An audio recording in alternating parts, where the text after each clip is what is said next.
मछली मार है गे ना छिंदरो बेंगल ले है अहे मछली मार है गे ना छिंदरो बेंगल ले है अहे सोना ऐसन धान के तू कादो में ले है अहे सोना ऐसन धान के तू कादो में ले है अहे सोना ऐसन धान के।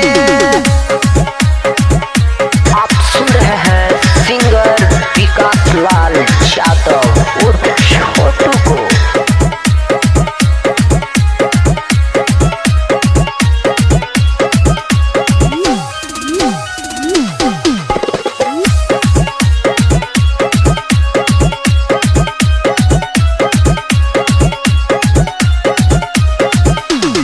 आलू लावे गे ना छिंदरा बैगन ले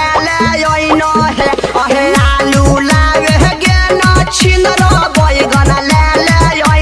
है अहे लहंगा तर दबाई के जियान करी देना है अहे लहंगा तर दबाई के जियान करी देना है अहे लहंगा तर दबाई के।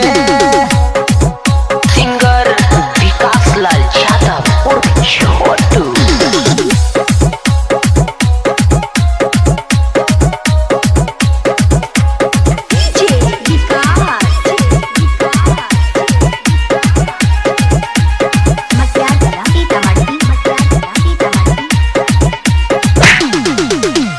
ककड़ी लावे गे ना छिंदरो केला ले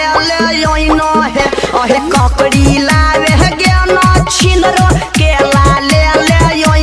है अहे भर राती खाई के तू बेटावा फूलैना है अहे भर राती खाई के तू बेटावा फूलैना है अहे भर राती खाई के।